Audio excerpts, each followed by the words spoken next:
Émission du 18 octobre 2023. Bienvenue à tous.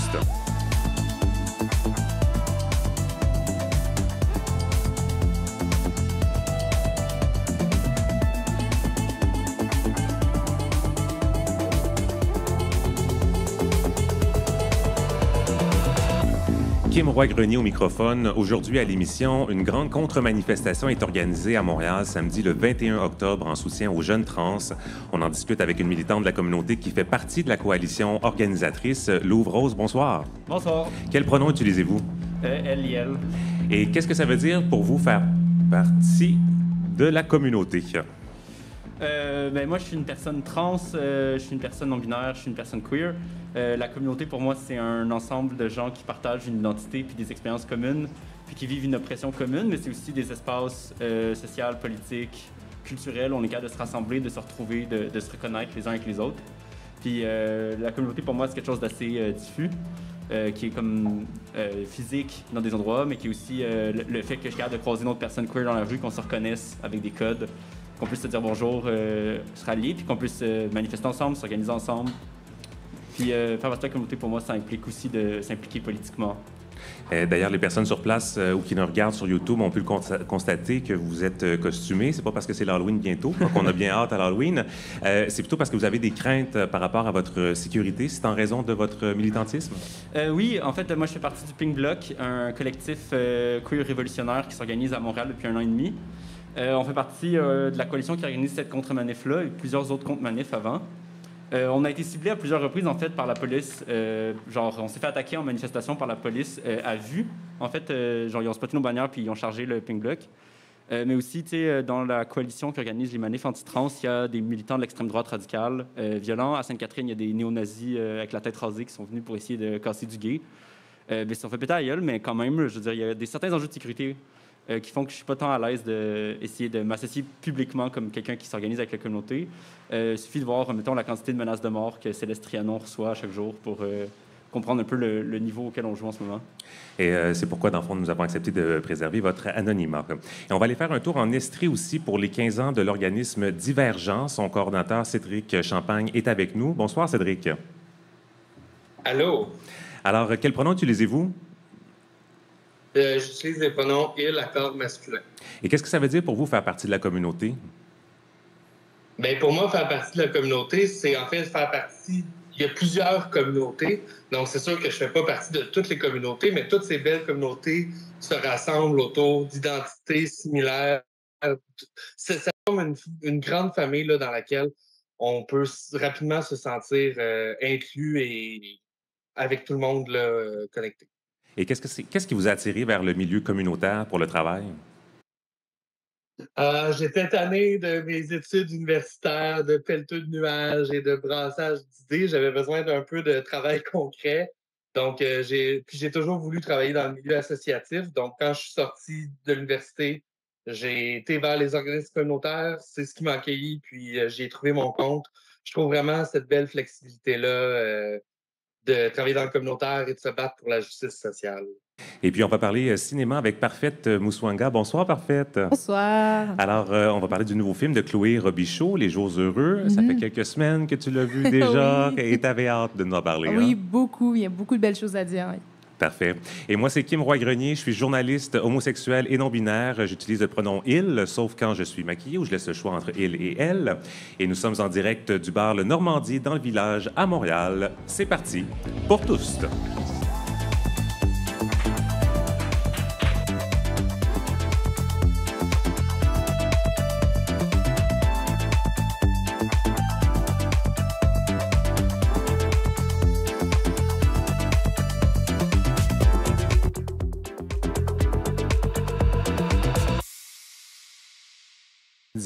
Ce samedi 21 octobre, une grande contre-manifestation est organisée à Montréal pour défendre les droits d'eux LGBTQIA+, en particulier ceux des jeunes trans. Cette mobilisation survient un mois après les rassemblements du 20 septembre un peu partout à travers le pays, où des groupes réclamaient la fin de l'éducation à la diversité sexuelle et de genre dans les écoles. Nous en discutons avec Louvre Rose, membre du Pink Bloc, un collectif queer révolutionnaire anticapitaliste qui est un des groupes organisateurs de la manifestation. Rebonsoir. Bonsoir. Alors, pourquoi c'est important de tenir cette action de mobilisation? Ben, malgré que tous les sondages montrent que la majorité de la population nous appuie en tant que communauté, qui sont comme un sondage qui montrait, je pense, 73% des francophones seraient OK que leur kid soit trans, l'accepteraient. Ça reste que suffit que genre 1000 personnes qui nous opposent, qui sont contre nos identités, prennent la rue, puis d'un coup, les médias, les politiciens leur donnent une plateforme immense. Puis en fait, si on n'est pas là pour les bloquer, ils vont gagner l'attention des politiciens. On le voit déjà, en fait, le Parti conservateur a pris des positions publiques contre la communauté trans. La CAQ est clairement en train de se questionner, savoir s'ils prennent position. Le Conseil des sages, pour moi, c'est comme donner du bâton à l'extrême droite. Le Parti populaire, le PQ, il y a comme clairement, ils reçoivent une écoute disproportionnée par rapport au nombre qu'ils sont. Il y a 100 000 personnes qui font une manif pour le Front commun, le gouvernement s'en crisse. Ils sont même pas 1000 à manifester au centre-ville. Le gouvernement dit qu'il faut les écouter. Pour nous, c'est important d'être là. C'est important de montrer qu'ils ne représentent personne, qu'ils sont minoritaires, qu'ils sont marginales, qu'on n'accepte pas ces discours-là, en fait. Pas qu'on les accepte pas, mais qu'on va les opposer, qu'on va offrir un contre-discours. C'est important d'être là aussi parce que ce qui vise avant tout, c'est la jeunesse, c'est les adolescents dans les écoles. Puis je ne sais pas s'il y a qui que ce soit qui a eu comme du fun à être un ado queer, genre trans, gay, dans une école secondaire à Montréal ou ailleurs, mais c'est déjà rough. Puis ce qu'ils veulent, en fait, c'est qu'il n'y ait plus des gens qui viennent parler de ces enjeux-là, qu'on n'en parle plus dans les classes, que les jeunes ne puissent plus faire de coming out sans se faire outer par leur établissement d'enseignement. Ce qu'ils veulent, en fait, c'est augmenter fucking la violence sur les jeunes dans les écoles pour les renfermer dans le placard. Puis pour nous, c'est comme inacceptable, en fait, de s'attaquer à la jeunesse queer puis la jeunesse trans. Puis c'est important qu'on soit là pour lui montrer qu'elle n'est pas seule, qu'on va se battre pour elle, qu'on va se battre avec elle, puis qu'on n'accepte pas l'hégémonie d'un discours réactionnaire, conservateur, ultra-religieux. Vous parlez d'une minorité qui est mobilisée, par contre, et qui est présente. Mais c'est qui, cette minorité-là? Qui sont ces groupes qui sortent dans la rue depuis quelques semaines? Bien, c'est intéressant parce qu'il y a eu des gros changements. En fait, le mouvement actuel, pas à travers le monde, là, mais au Canada, il prend vraiment ses racines dans le convoi de la liberté, qui était mobilisé contre les mesures de COVID. Puis à l'anniversaire de l'espèce de bataille d'Ottawa, ils ont comme ont appelé une reconvergence à Ottawa, mais cette fois-ci, leur grosse cible, c'était les heures du compte en drague, les enjeux LGBT, vraiment en écho à ce qui se passait aux États-Unis. Ces groupes-là, c'est des groupes conspirationnistes, mais c'est aussi des groupes néo-nazis, l'extrême droite, mettons, plus traditionnelle, puis beaucoup de groupes chrétiens, soit évangélistes, protestants, catholiques, extrêmes. Puis pendant les mobilisations à Ottawa l'hiver dernier, ils ont fait des alliances avec des groupes musulmans conservateurs, des imams de droite, des gens qui, comme au sein de leur communauté, représentent l'extrême droite. Puis cette espèce de coalition-là, elle s'est construite lentement. Puis ils ont appelé le 20 septembre à la Million People's March for Children. Fait qu'une marche, ils voulaient avoir 1 million de personnes à travers le Canada qui marchaient contre les droits LGBT. Fait que c'est comme une weird coalition composée de gens qui, il y a quelques années, se fessaient dans la gueule, je sais pas comment dire. Là, c'est des groupes excessivement islamophobes qui ont essayé de s'allier avec des musulmans conservateurs. Puis, à cause de leur objectif commun dans ce dossier-là. Oui, en fait, c'est vraiment une alliance de circonstances. Dans 2 mois, ils vont les trahir puis ils vont recommencer à avoir du discours islamophobe. Mais d'ailleurs, c'est difficile aussi de rester à jour sur leur dynamique. Leur moyen de s'organiser est différent sur les réseaux sociaux. On voyait aujourd'hui aussi qu'il y a eu des annulations pour des manifestations. C'est un mouvement qui change beaucoup. Mais c'est un mouvement, contrairement, mettons, à le reste de l'année, on s'est pogné avec François Maléga puis sa gang de conspi évangélistes. Eux, c'était excessivement centralisé. Il y avait un chef clair. La coalition à laquelle on fait face depuis le 20 septembre, c'est une coalition diffuse. C'est plein de groupes qui répondent à des appels communs. Mettons, il y a un groupe qui a essayé de faire annuler la manif, puis qui s'est fait... puis c'est pour ça qui est sorti là, des annulations, mais finalement, le reste de leur coalition a dit... la manif a quand même lieu, ce groupe-là ne nous représente pas, blablabla. Ce qui divise en ce moment beaucoup, c'est la Palestine, en fait, parce qu'il y a des... à l'intérieur de leur coalition, il y a des positions de divergence sur la Palestine, puis ils se tapent sa gueule là-dessus. À Montréal... Donc, ça a un peu brisé l'espèce d'unité qu'il y avait entre ces groupes-là. Surtout en Ontario. Le gros leadership national, il est en Ontario. Il y a des gens proches du Parti conservateur. À Montréal, on a plus de misère un peu à les suivre, là, savoir c'était qui, mais pour nos enfants, c'est la page Facebook qui revendique les manifs. Eux, ils n'ont jamais... leur discours n'a jamais changé, leur corps n'a jamais changé. Ils sont pas tant affectés par le gros chicane. Après, il y a des gens en Ontario qui ont essayé de caler une manif alternative à Montréal, à McGill encore. Puis c'est ça qui a été annulé, en fait. Mais ça veut dire que le plan d'origine, il reste. Ils vont se rassembler au 600 rue Follum, là où nous aussi, on a appelé à une contre-manif 1 heure avant. Puis c'est l'autre manif qui était comme une tentative de les contourner puis voler le leadership qui est tombé à l'eau, genre. Vous avez parlé du rôle des médias un peu plus tôt. Qu'est-ce qui vous irrite dans la couverture médiatique du dernier mois? Moi, c'est capotant, en fait. Le fait qu'on puisse parler d'enjeux trans à la télé puis pas inviter de personnes trans, c'est quand même fou, là. Genre, il y a des trucs qui sont des erreurs de journalisme Genre, dans l'article de Radio-Canada, en ce moment, il y a de la désinformation, là. Genre, ils ont dit que les manifs avaient été annulés, c'est pas vrai. Après, ils se corrigent un peu plus loin dans l'article, mais c'est vraiment flou. Mais c'est fou aussi la plateforme qu'ils leur donnent. Il y a eu des manifs où il y avait genre 4 fois plus de gens qui les opposaient, puis la majorité des pièces de médias que tu reçois, c'est du camp des antitrans, tu sais. On peut être 4 fois plus, mais c'est eux qui ont la majorité de l'attention médiatique. Mais il y a aussi comme un biais latent, en fait, homophobe, transphobe dans les médias, qui est comme pas surprenant, je pense, pour qui que ce soit qui vit dans la communauté, où il suffit qu'une personne parle vraiment fort qu'elle contre notre communauté, puis tout d'un coup, elle se fait mettre un micro d'en face. Mais, tu sais, il n'invite pas les gens des organismes, il n'invite pas les représentants de la communauté, les militants, les organismes politiques. Je parlais justement avec un camarade qui m'apprenait que le GRI, on sortit récemment des chiffres que... Le niveau de confort dans les écoles secondaires, pour la première fois en 20 ans, est à la baisse, alors que durant les 20 dernières années, c'est Marie Houzeau, la directrice générale, qui est venue nous le dire à la première émission. On observait une amélioration constante depuis 20 ans, et là, pour la première fois l'an dernier, lors de l'enquête 2022-2023, il y a eu un renversement de tendance. Et ça, c'est sorti la journée même de l'annonce du comité de sages. Mais effectivement, ça ne s'est pas taillé une place dans les grands médias. Alors que ça devrait être à la une, je ne sais pas comment dire, c'est horrible, là. Ça veut dire qu'il y a une régression majeure dans la société, tu sais. On a entendu beaucoup de manifestants évoquer la liberté d'expression pour se défendre d'attaquer les droits des jeunes trans. C'est un discours dangereux, ça, selon vous? Bien, c'est qu'en fait, ils bougent, ils font du glissement sémantique, savoir c'est quoi la liberté d'expression. Dans le sens que ils crient quelque chose, tu cries quelque chose en réponse, puis là, ils disent que tu les censures. Dans le fond, leur définition de la liberté d'expression, c'est la capacité à dire des choses et ne pas être contredit, ne pas être combattu. Je veux dire, c'est une stratégie classique de l'extrême droite depuis vraiment longtemps. S'ils font une manif, que quelqu'un fait une manif pour les opposer, tout d'un coup, c'est de la censure. S'ils ne se font pas donner une super grosse plateforme pour pousser leurs idées, c'est de la censure, en fait.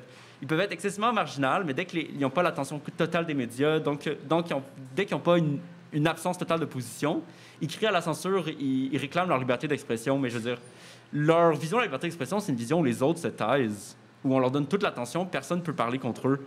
Je veux dire, nous, on n'est pas le gouvernement, là. On n'est pas capable de censurer des gens. On fait des manifs contre leurs manifs. Si eux ont le droit de manifester, nous, on a le droit de manifester. Si eux ont le droit de prendre la place dans l'espace public, nous, on a le droit de prendre la place dans l'espace public. Puis c'est pas vrai qu'on va leur laisser une place hégémonique du discours. S'ils présentent un discours de haine, on va présenter un discours de solidarité. S'ils veulent nous tasser, bien, on va prendre la place. Fait que pour moi, c'est comme un non-lieu, la liberté d'expression. Je refuse comme de le prendre au sérieux, cet argument-là, parce que c'est clairement un glissement sémantique. C'est un outil rhétorique pour imposer leurs idées, puis pas se faire opposer. Mais en même temps, bon, je peux très bien imaginer des gens de ces groupes-là dire la même chose de vous, que vous ne voulez pas changer vos positions, qu'il n'y a pas de dialogue. Comment sortir de cette impasse où, clairement, le dialogue ne se fait pas, là?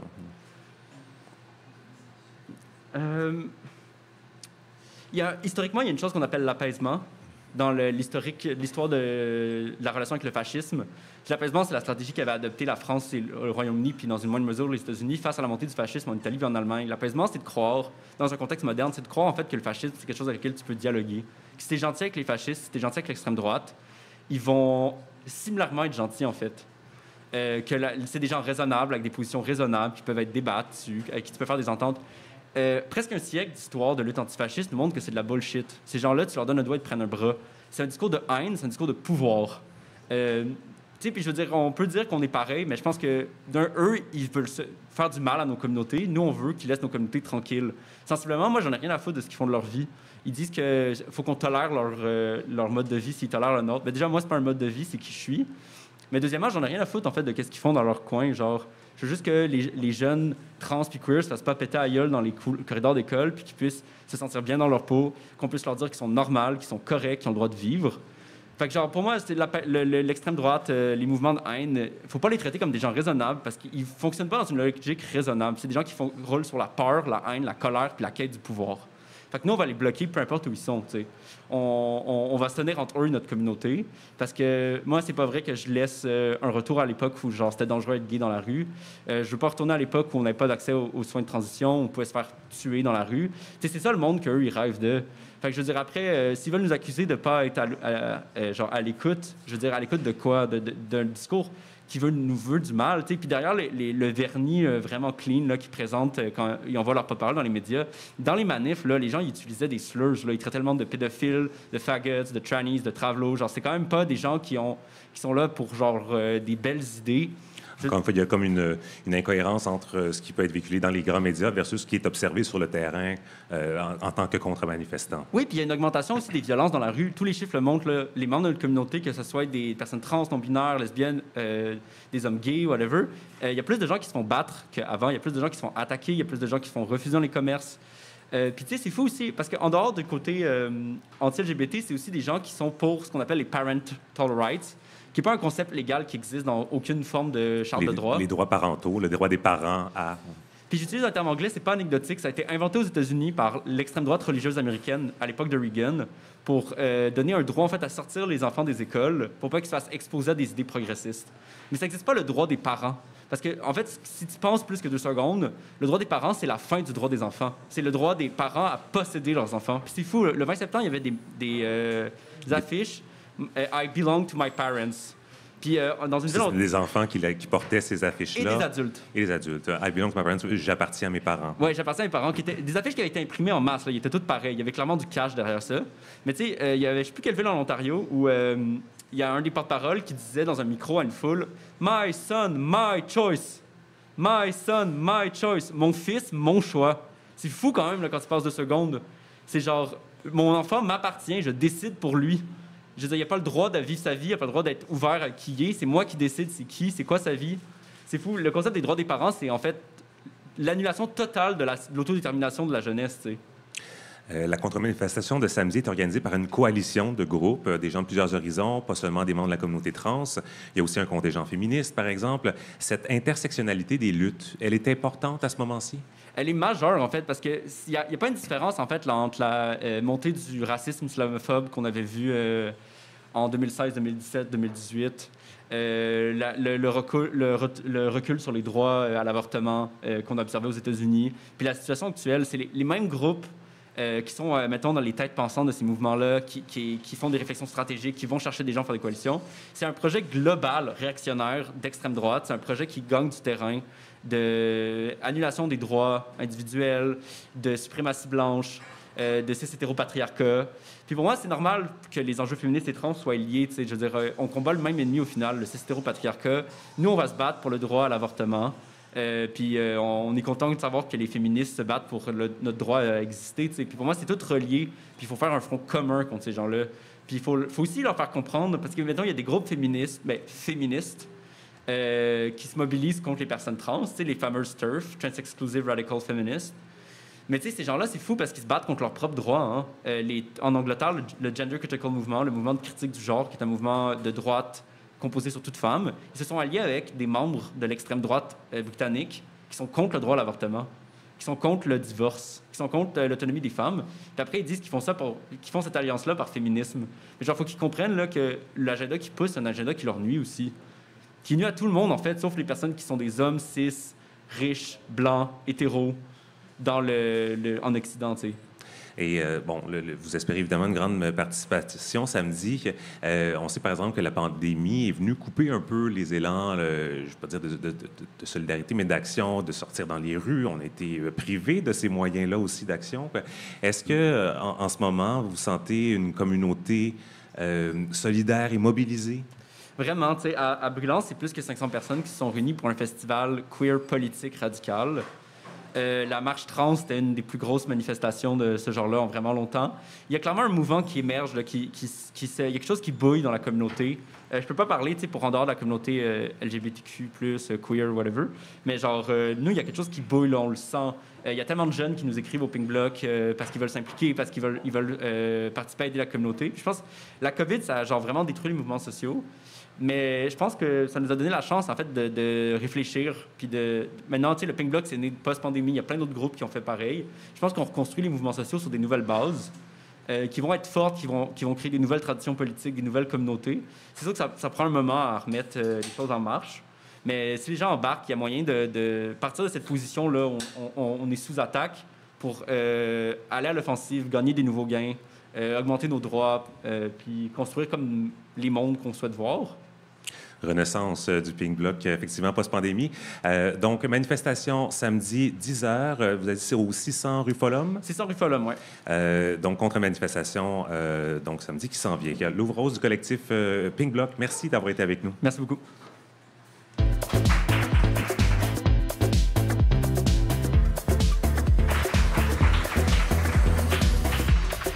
Les personnes trans sont à l'honneur cette année au Gala Phénicia qui a lieu ce soir, le 18 octobre. L'événement, organisé depuis 2004 par la Chambre de commerce LGBT du Québec, souligne l'implication d'individus qui ont contribué au rayonnement et au développement de nos communautés dans le monde des affaires.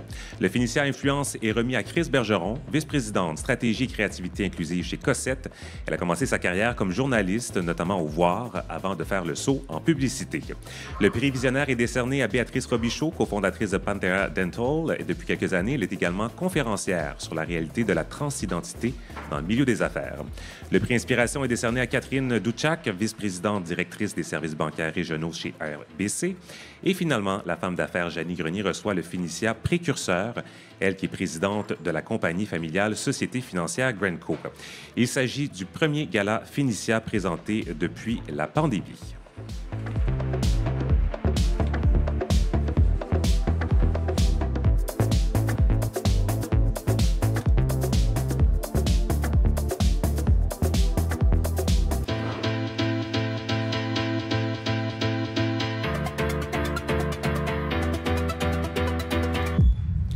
Divergent souligne demain son 15e anniversaire. L'organisme lutte contre l'homophobie et la transphobie en Estrie, plus particulièrement dans les MRC de Yaut-Yamaska et Brome-Missisquoi. On en discute avec le coordonnateur de Divergent, Cédric Champagne. Bonsoir. Bonsoir. Alors, c'est une belle histoire, hein, celle qui vous unit à l'organisme que vous coordonnez aujourd'hui, parce qu'en fait, à ses débuts, vous y étiez déjà, mais en tant que jeune qui cherchait du soutien. Oui, exactement. En fait, on remonte à il y a 15 ans quand j'ai fait mon coming out. Mes parents me donnaient le choix d'aller voir un psychologue pour confirmer que je faisais le bon choix parce qu'évidemment, tout le monde sait qu'un jour, on reçoit une carte par la poste, puis c'est cocher oui, êtes-vous gay, cocher oui, cocher non, puis ensuite, on renvoie ça à l'Ordre des gays du Québec. Non, plus sérieusement, par contre, je me promenais tout bonnement avec mes parents, puis lors d'un événement festif dans la ville de Granby, il y avait l'organisme Divergent. Puis mes parents étaient d'accord là, à ce que ça remplace le psychologue. Donc, j'ai pu y aller. C'était des groupes de discussion avec des jeunes qui nous ressemblent une fois par semaine. Puis, j'y ai même trouvé l'amour pour la première fois de ma vie. Une belle relation de 6 ans. Donc, pour moi, Divergent est majeur là, dans toute mon identité, mon dévoilement. Oui. Donc, l'organisme a beaucoup évolué depuis ses débuts. Est-ce que vous pouvez nous parler un peu de comment ça a commencé et ça s'est transformé vers quoi aujourd'hui? Oui, en fait, c'est ça. Divergent, à la base, c'était surtout un groupe d'échange, un groupe de discussion où est-ce que des jeunes pouvaient, une fois par semaine, se rassembler dans un local, puisqu'il manquait d'espace pour que les jeunes se rassemblent entre personnes de la communauté, des communautés. Donc, ça permettait à ces jeunes-là de venir jaser ensemble, mais vraiment de toutes sortes de sujets, pas nécessairement juste la diversité. Puis, de fil en aiguille, les besoins ont changé. On voyait de moins en moins de gens dans les groupes de discussion et de plus en plus de demandes au sein de... Excusez-moi, au sein des écoles. Donc, l'offre d'action a changé. Puis maintenant, on fait du soutien direct aux jeunes. Donc, par des suivis, par une ressource de distribution d'articles d'affirmation de genre. On a aussi des présences sur l'heure du dîner dans les écoles. On a un autre volet d'action qui est le soutien indirect. Donc, on vient créer un réseau d'alliés pour les jeunes de la diversité. Donc, on vient former les professionnels, les intervenants et intervenantes qui vont être appelés à travailler avec des jeunes de la diversité. On a aussi un volet de lutte contre l'homophobie et la transphobie. Donc, notre fameuse campagne « As-tu ton bracelet » où est-ce qu'on distribue plus de 7000 bracelets dans les écoles secondaires et les autres milieux de notre région. Les personnes en portant ce bracelet-là s'affichent fièrement comme étant des alliés aux différentes communautés. Puis le dernier volet, le plus important selon moi, c'est la sensibilisation dans les milieux. Donc, on a des ateliers pédagogiques qu'on va donner dans les classes du secondaire et du primaire de nos écoles. Et... Pardon, à mon tour. Donc, oui, en cette rentrée là, mouvementée, est-ce que, parce que vous êtes présent là, une fois par mois dans les écoles, c'est ça? Bien, plus avec les animations aussi, mais minimum une fois par mois, oui. Donc, est-ce que vous ressentez un changement en cette rentrée 2023 par rapport à tout ce qui se passe dans les dernières semaines? Est-ce que les jeunes expriment une inquiétude supplémentaire? Oui, définitivement, le contexte actuel là, crée beaucoup plus d'anxiété. Heureusement, on n'en a pas encore les conséquences. Donc, on n'a pas plus de jeunes qui nous font des demandes de suivi, de soutien.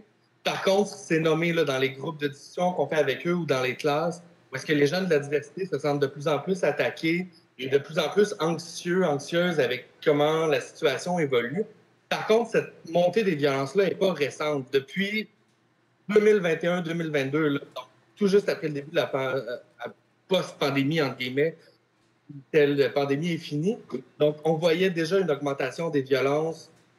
En 2021-2022, il y a eu une augmentation de 64 des crimes haineux envers nos communautés. Puis, on voyait, là, on a dû intervenir dans des classes parce que la moitié était de la diversité, puis l'autre moitié était homophobe, transphobe, avec 3 professeurs dans la classe pour être sûr qu'il n'y ait pas de débordement. Ah oui, et ça, dans le fond, c'était pas un contexte dans lequel vous vous retrouviez il y a quelques années, c'est ça? Non, en fait, je me souviens, en 2019, je disais dans une conférence de presse que l'intimidation, la discrimination était rendue principalement en ligne. Et de fil en aiguille, la situation a changé. On voit vraiment un ressac contre nos communautés. Puis, tu sais, je le dis souvent, il y a 10-15 ans, la situation était différente. Oui, on a changé, on a évolué. Dans les animations, c'est maintenant possible que les jeunes s'identifient aux différentes communautés, ce qui n'était pas le cas quand j'ai fait mon coming out il y a 15 ans. Mais par contre, on voit définitivement un ressac. Plus globalement, la relation avec les autres acteurs de votre région, là, en dehors du milieu scolaire, éducatif, est-ce que les villes ou encore les entreprises vous contactent pour faire de la sensibilisation dans leur milieu? On a des super bons liens avec les municipalités, surtout la municipalité de Granby là, qui nous a demandé d'aller former tous les fonctionnaires de la municipalité. Ils nous impliquent dans différents comités, même chose au niveau des MRC. Par contre, c'est sûr qu'au niveau des autres paliers, des autres acteurs, là, l'écoute est plus difficile. Et puis Granby, bon, c'est pas Montréal, hein, c'est pas la même exposition, la même concentration. Comment se vit l'identité LGBTQ+ à l'extérieur là, du Grand Montréal, là, dans votre région? Oui, ben c'est complètement différent puisqu'on n'a pas de grand centre rassembleur pour les différentes communautés.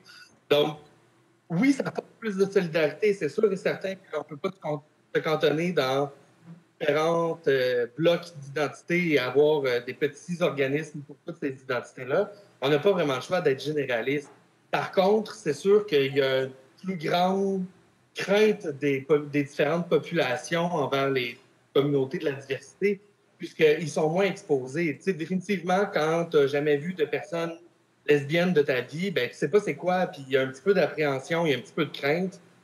Donc, c'est pour ça aussi qu'on croit, là, Divergent, que l'éducation et la sensibilisation est vraiment la voie empruntée pour diminuer ces formes de discrimination-là. Puis l'autre enjeu que je dirais qu'on a comparativement au grand centre, c'est qu'on n'a pas de localité, on n'a pas de point central pour que les communautés puissent se rassembler. Tu sais, nous, si on fait un événement à Granby, il y a des gens qui doivent faire 1 heure de route de chez eux pour venir à notre événement.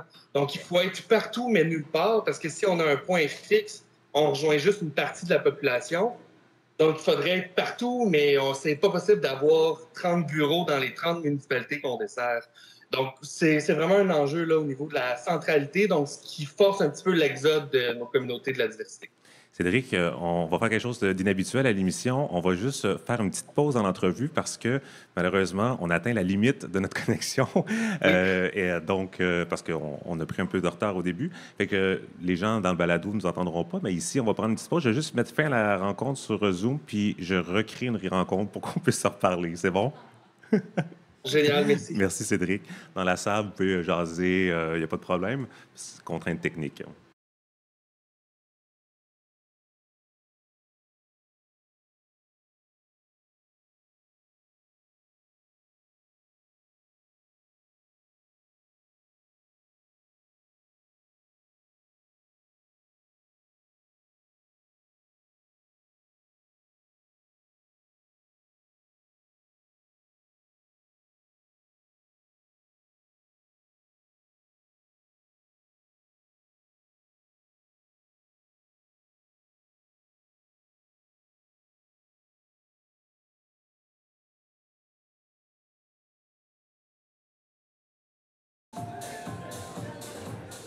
Écoute, hein, c'est...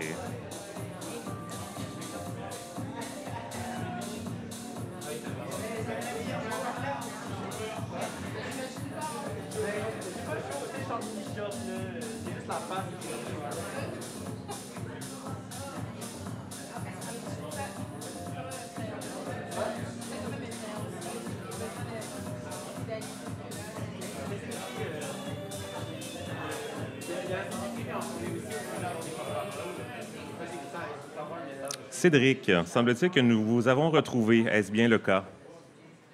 Oui. Ah, parfait. Ça a pris moins de temps que je pensais, pour être honnête. Alors, moi, je vais faire une petite coupure, personne ne va s'en rendre compte. Donc, on venait de parler de la différence entre, vivre à l'extérieur de Montréal, le manque d'exposition à des modèles, et que, dans le fond, votre défi aussi, c'était d'être un peu partout sur le territoire parce que, il y a moins de concentration, moins de monde, et que c'était un enjeu. Pour répondre aux besoins de toute cette population-là en région, je présume que, comme bon nombre d'autres organismes communautaires, le financement est un enjeu pour vous. Mais est-ce que le fait d'être en région, pour votre réalité, ça vient compliquer davantage votre situation? Je répondrais que non, puisque ça permet vraiment de pouvoir connecter avec toutes les communautés. On peut établir de belles relations. On n'a pas le choix de fonctionner en partenariat. Donc, c'est sûr et certain qu'on doit travailler avec les autres organismes de l'Esprit. On doit se baser avec d'autres organismes de notre localité pour travailler ensemble. Donc, ça apporte vraiment cette belle cohésion sociale-là, ce beau filet social-là pour nos communautés. On n'a pas le choix d'être ingénieux. On ne peut pas juste travailler tout seul dans notre coin. Mais c'est sûr et certain que d'avoir du financement, je ne dirais pas non. Actuellement, le financement à la mission, donc d'année en année, qui nous vient, ne couvre même pas mon salaire. Donc, je dois, chaque année, s'il peut y avoir des personnes qui font de l'intervention, aller chercher différents projets qui répondent à différents critères ministériels. Donc, ça soulagerait vraiment ma tâche si je n'avais pas à faire cette recherche-là, puis je pourrais encore plus me concentrer à créer des solidarités. Mais au moins, je sais que je peux m'appuyer sur les solidarités qu'on a. Et la collaboration interrégionale, là, ou encore au niveau national, il y en a? Vous avez participé à des réseaux ou à des lieux d'échange avec vos homologues d'autres régions? Bien, définitivement, avec le Conseil québécois LGBT, on a la chance d'avoir ce beau regroupement-là au national qui nous aide, nous soutient, nous donne des espaces de concertation pour travailler différents projets. On peut aussi voir une évolution au niveau des groupes nationaux, donc des organismes nationaux qui ont évidemment plus de financement, commencent à collaborer de mieux en mieux avec les localités. Rien avec nous sans nous, rien sur nous sans nous, bien, ça s'applique aussi au niveau des organismes. Donc, définitivement, quand un organisme national vient tenir des actions dans les localités, bien, il doit avoir une participation, une collaboration avec ces organismes-là. Puis je crois qu'au niveau national, les organismes en sont de plus en plus conscients. Puis sinon, au niveau de l'interrégional, on parle vraiment sur des aspects plus techniques, plus logistiques aussi. Par exemple, avec le projet de loi 2 là, qui venait faire reculer les droits des communautés trans non-binaires d'au moins 5 ans en arrière. Presque 10 ans, en fait, là, puisque c'est en 2015. Donc, ce projet de loi-là nous a forcé à avoir une collaboration interrégionale où, par exemple, avec l'histoire de Mix-Martin, bien, ça se passait dans la région à côté de la nôtre. Donc, définitivement, on a été interpellés là, pour s'impliquer dans des sujets-là, mais c'est ça. Donc, quand on parle à l'extérieur de notre région, c'est vraiment sur des sujets précis, sauf pour le national où est-ce qu'on a une belle collaboration. Je voulais terminer sur votre bilan pour les 15 ans, parce qu'on en avait parlé un peu plus tôt cette semaine ensemble. Combien de personnes vous avez aidé depuis les débuts de l'organisme il y a 15 ans? C'est 46 000 personnes rejointes via notre soutien, nos animations, la distribution de bracelets. Donc, c'est 46 000 personnes soutenues, aidées, sensibilisées. Il y a des réactions dans la salle, les gens qui applaudissent silencieusement pour ce travail fait au cours des 15 dernières années. Cédric Champagne, coordonnateur de Divergent à Granby, merci beaucoup. C'est demain soir que vous célébrez, vous soulignez vos 15 ans. Oui, exactement. Au Cinéma Princesse, on fait une projection du film Solo, puis il va y avoir une discussion ensuite avec la drag queen Barbada. Un excellent film et une excellente drag queen. Donc, une soirée qui promet. Merci beaucoup, Cédric. Merci, au revoir.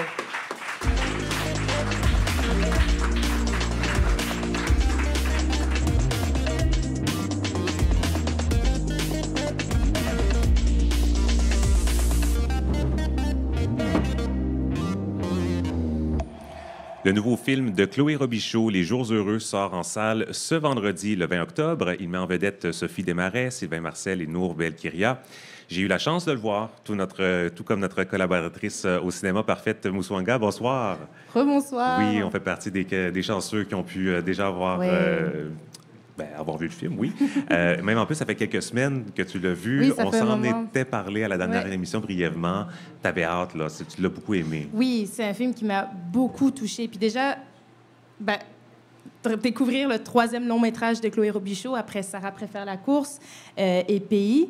Cette fois, la réalisatrice dépeint le parcours d'une jeune chef d'orchestre dans sa carrière, contrôlée par son père, qui est aussi son agent, et dans sa vie amoureuse avec une violoncelliste qu'elle dirige. Et on va écouter un extrait tout de suite de la bande sonore pour nous mettre dans l'ambiance.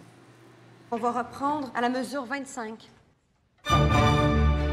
J'aimerais ça qu'il y ait un équilibre parfait entre les corps et les bassons. On va reprendre au même endroit. Est-ce que tu te l'es pas donné facile? L'ambiance est un peu bizarre. J'ai l'impression que tout le monde vote conservateur. Ça jasait pas mal en coulisses tantôt. Il veut que l'OM signe un 2e permanent avec lui pour la prochaine saison. Tu penses que j'ai une chance? Le feeling, c'est qu'il faut que ça impressionne plus que ça. L'opportunité est là. Celle qu'on a toujours voulu pour toi.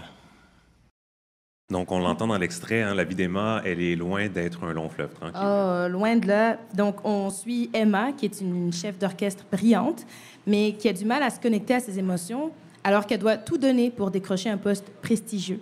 Puis c'est un besoin de reconquête qui s'annonce difficile, parce qu'elle va devoir démêler sa relation toxique avec son père agent, qui la pousse à bout, ce qui complique aussi les relations avec sa mère, et sa relation amoureuse avec, justement, donc une musicienne de l'orchestre, qui est également maman. Et donc, Sophie Desmarais, qui campe la chef d'orchestre, elle est saisissante. C'est elle qui avait tenu la tête d'affiche aussi dans Sarah préfère la course, le premier film de Chloé Robichaud. Et ça lui a demandé vraiment beaucoup de préparation. Ben oui, beaucoup. Elle a été coachée pendant presque 2 ans par Yannick Nézet-Séguin, qui est un des plus grands chefs d'orchestre contemporains au monde, pour comprendre la musique, la direction de chef d'orchestre, puis comment l'intégrer dans son corps. Alors, tout ce travail l'a permis de jouer une Emma à l'écran qui est juste et sensible. Puis en entrevue, elle me racontait qu'elle a été très émue de se faire proposer le rôle, elle qui a toujours aimé la musique symphonique, et qu'elle s'est dévouée pour faire honneur à tout ce que le film représente.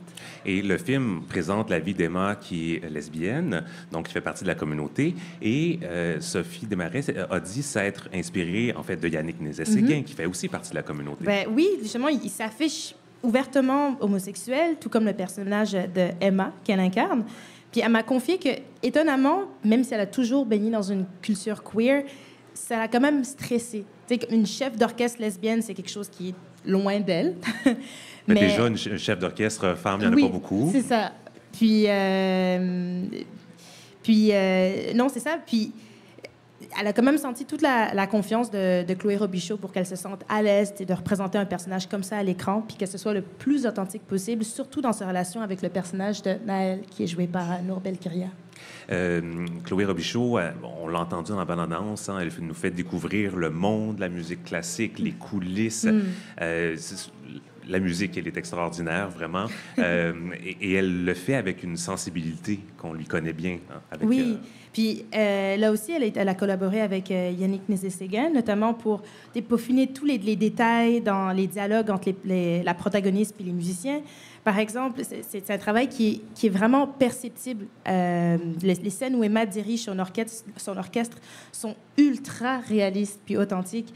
Puis que ce soit quand on la voit en répétition, quand on la voit en concert, le mariage de la musique puis les images est vraiment super bien réussi. Absolument. Tu as eu l'occasion d'échanger avec Sophie Desmarais, on l'a dit, mais aussi avec Chloé Robichaud. Oui, c'est toujours vraiment riche de comprendre comment une réalisatrice écrit ses films. Puis pour elle, ça a été de longues années d'écriture, de recherche, mais elle savait d'emblée qu'elle avait besoin d'une actrice comme Sophie Desmarais. Sophie Desmarais qui a une présence, une force intérieure puissante, puis qui n'a pas besoin de mots pour que les émotions passent.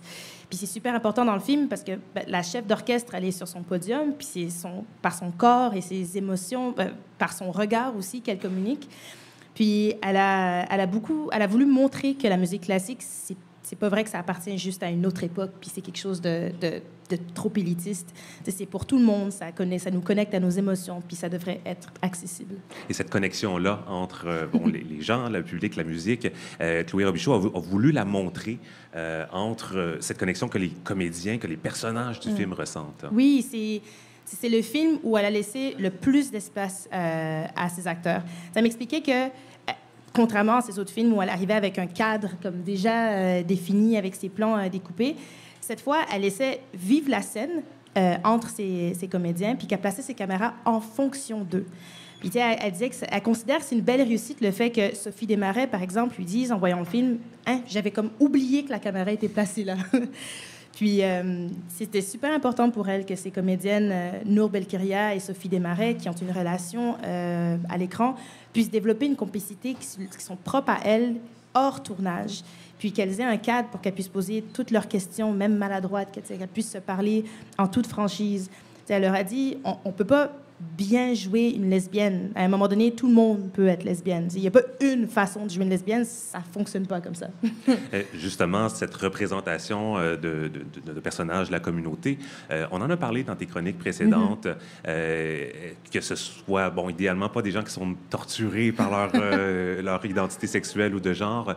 Est-ce qu'on est ailleurs avec ce film-là, au niveau de la représentation de la communauté? Oui, totalement. Vous ne m'entendrez pas dire dans cette chronique qu'il y a encore du travail à faire. Ce film-là, on est comme passé à autre chose. Sophie Desmarais, elle m'a même dit que c'est ce qu'elle trouve intéressant de ce film, c'est que c'est pas un film de coming out ni d'homosexualité parce que c'est déjà métabolisé.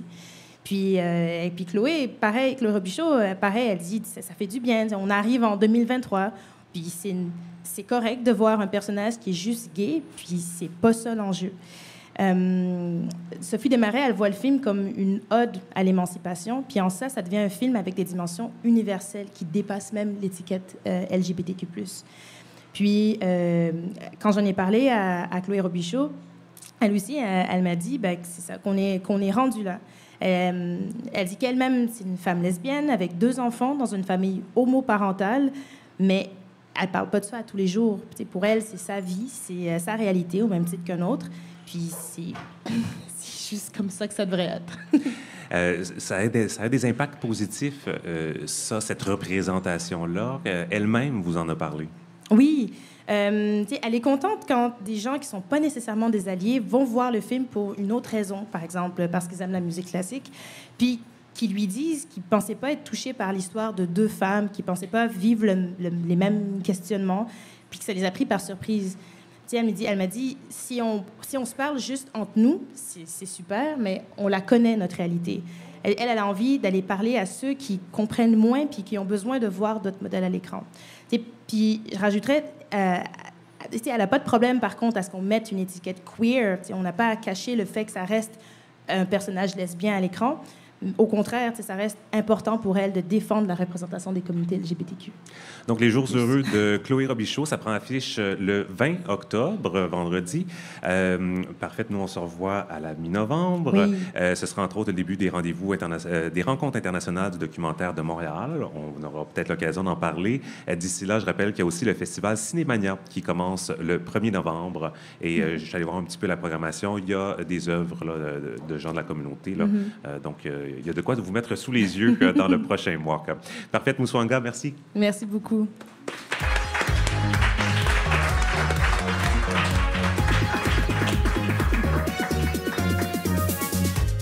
C'est déjà le mot de la fin. La semaine prochaine, nous recevons Michèle Dorion, co-hôtesse des premiers rendez-vous de la drague qui auront lieu à Montréal les 28 et 29 octobre, autrement dit un DragCon québécois. Donc, on la reçoit ici sur scène. On va aller faire un tour aussi en Ontario. Il y a un début d'une consultation pour les jeunes LGBTQ+. Je remercie cette semaine nos invités. Louvre Rose du Pink Bloc. La contre-manifestation est à 10h ce samedi à Montréal. Merci d'être venu ce soir. Cédric Champagne, coordonnateur de Divergent en Estrie, qui célèbre ses 15 ans. Bel anniversaire, mais surtout continuer le beau travail. À la culture cette semaine, Parfaite Mouswanga. À la technique, Chant Abralian. Et l'interprète en langue des signes cette semaine, Marie Penel. Merci beaucoup aux personnes qui se sont déplacées ce soir. Merci aux personnes qui nous écoutent en différé. Vous êtes toujours les bienvenus à venir nous rencontrer. On reste justement là après. Il y a du karaoké aussi. Il y a déjà des gens qui sont venus nous voir. Et suivez-nous aussi Instagram, Facebook. Abonnez-vous à notre infolettre. Je l'envoie tous les jeudis matin après la mise en ligne de l'émission. Au nom de toute l'équipe, merci d'avoir été là et je vous dis à la semaine prochaine.